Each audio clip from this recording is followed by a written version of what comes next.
7 arrivées pour 9 départs, il y en a des choses à dire sur le mercato de Toulon. Fin de vidéo, on voit une compo probable pour l'année prochaine. C'est peut-être la plus grosse signature, en tout cas il arrive pour être titulaire. Zach Mercer, élu meilleur joueur du top 14 en 2022. Il va avoir la lourde tâche de remplacer Issa dans un registre complètement différent. L'anglais est un joueur qui gagne ses duels par ses courses et ses changements de direction. Par contre, il sort d'une saison quasi blanche à Gloucester. Blessé au genou, il n'a pas joué depuis fin novembre. Pense à t'abonner parce que je vais essayer de faire tous les clubs de top 14. Il peut jouer demi de mêlée, arrière, mais c'est sûrement à l'aile qu'il devrait principalement évoluer. À 21 ans, Mathis Ferté a déjà disputé 75 matchs avec Brive. C'est un petit gabarit avec un très bon sens du jeu et de beaux appuis. Nacho Brex débarque aussi, ça fait tout simplement 5 ans qu'il est le titulaire à tous les matchs du 6 Nations avec l'Italie. 33 ans, un joueur d'expérience qui peut jouer premier et second centre. Matteo Garcia quitte Bordeaux et vient chercher du temps de jeu. Polyvalent 10-15, c'est un buteur fiable, gaucher. Il va venir rajouter un peu plus de concurrence à l'ouverture où personne s'est vraiment imposé. Clovis Lebaille remplace numériquement Jules Danglo à la mêlée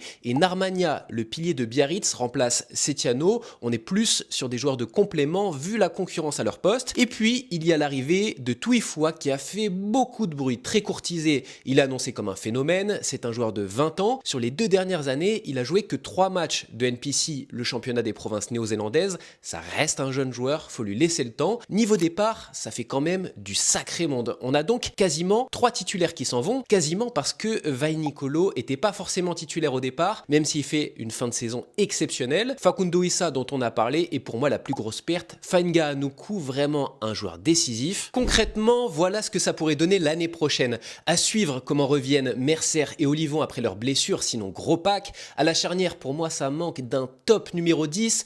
Même le président le reconnaît, ça reste des bons joueurs évidemment. Je pense que Garbizi a une longueur d'avance, mais il y a de la concurrence avec Hervé et donc maintenant Garcia.